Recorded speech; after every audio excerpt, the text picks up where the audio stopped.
শীতকাল আসবে আর বাঙালিদের ঘরে দুধ কফি হবে না, এটা তো হতেই পারে না। সঙ্গে থাকবে স্যান্ডউইচ।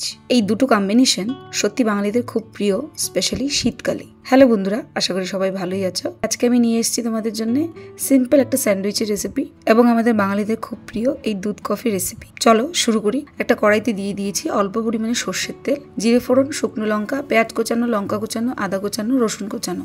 নুন হলুদ ছাড়াই লো টু মিডিয়াম ফ্লেমে বেশ কিছুক্ষণ ভাজবো। একটু ঢেকে নেব। হালকা নরম এবং সফট হয়ে আসলে অ্যাড করে দেবো মশলাগুলো। স্বাদ মতো নুন, হলুদ গুঁড়ো, ধনে গুঁড়ো, জিরে গুঁড়ো, লাল লঙ্কার গুঁড়ো, একটু গরম মশলার গুঁড়ো এবং অল্প পরিমাণে গুড়ের গুঁড়ো। এবার নেড়েচেড়ে তার মধ্যে দিয়ে দেবো কয়েকটা সেদ্ধ আলু এবং ধনেপাতা কুচি। একটা ম্যাশার অবশ্যই ইউজ করব এবং একদম ভর্তা বানিয়ে ফেলবো। ভালোভাবে মিক্স করে কম্বাইন করে নেব। বাস তৈরি আলু ভর্তা। এটা অবশ্য গরম গরম ডাল ভাতের সাথে খেতেও খুব ভালো লাগে, তবে তার মধ্যে কালো জিরে ফোড়নটাও বেশ মানায়। এবার একটা তাওয়াতে বেশ কিছু পরিমাণ বাটার দিয়ে তার মধ্যে দিয়ে দিয়েছি কয়েকটা ব্রেডের স্লাইস, যেগুলোর সাইডগুলো আমি আলাদা করে নিয়েছি। যাদের পছন্দ তারা নিশ্চয়ই রাখতে পারে। আমি 4টে ব্রেডের স্লাইস নিয়ে নিলাম, তার মধ্যে দিয়ে দিলাম দুটোর মধ্যে সে আলু ভর্তাটা। একটু বেশি পরিমাণে ব্যবহার করব।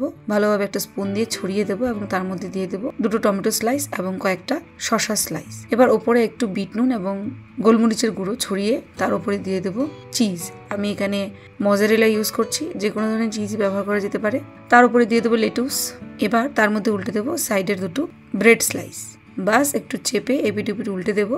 তৈরি হয়ে গেছে স্যান্ডউইচ। তবে ছোটবেলায় মা যে স্যান্ডউইচটা তৈরি করতো তার মধ্যে এই লেটুস এবং চিজ থাকতো না, শুধু ওই আলু মাখার মধ্যে একটু শসা এবং টমেটো কুচি, বিট নুন, গোলমরিচের গুঁড়ো দিয়ে ঝটপট ভেজ স্যান্ডউইচটা তৈরি করে নিত। আর যদি এই সবজিগুলো ঘরে অ্যাভেলেবেল না থাকে তাহলে ব্যাপারটা আরও সিম্পল হয়ে যায়। ব্রেডের স্লাইস নেবেন, বাটার মাখিয়ে তার মধ্যে একটু সেঁকে নেবেন এবং এর মধ্যে দিয়ে দেবেন সেই আলু ভর্তাটা। এক্ষেত্রে আলু মাখাটা ব্রেডের দুটো স্লাইসের মধ্যে একটু বেশি পরিমাণে লাগালে স্যান্ডউইচটা দেখতেও ভালো লাগে এবং খেতেও অসাধারণ লাগে। এবার একটা ব্রেডের উপরে আরেকটা ব্রেড চাপিয়ে দিয়ে তাওয়াতে আরও কিছুটা পরিমাণ বাটার লাগিয়ে পরপর সবকটা স্যান্ডউইচকে এপিট ওপিট উল্টে মিডিয়াম ফ্লেমে বেশ ভালো করে একটু ফ্রাই করব, যাতে দুটো সাইডই একটু হালকা ব্রাউন বা লালচে হয়ে যায় এবং একটু মুচমুচে হয়ে যায়।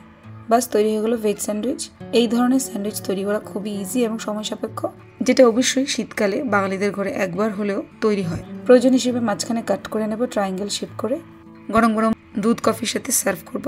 এবার দুধ কফির রেসিপিটা দেখে নিচ্ছি। কিছুই না, গরুর দুধ নিয়ে নিয়েছি 2 কাপে। তার মধ্যে দিয়ে দিলাম অল্প পরিমাণে গুড়ের গুঁড়ো এবং হাফ চা চামচের মতো কফি পাউডার। আমি নেসক্যাফে ইউজ করছি। একটু মিক্স করে নেব ভালোভাবে। বাস তৈরি হয়ে গেছে বাঙালির খুব প্রিয় দুধ কফি। এটা আমাদের ছোটবেলায় খুব একটা শৌখিন ব্যাপার ছিল, শীতকালে এই দুধ কফি খাওয়া আর স্যান্ডউইচ খাওয়া।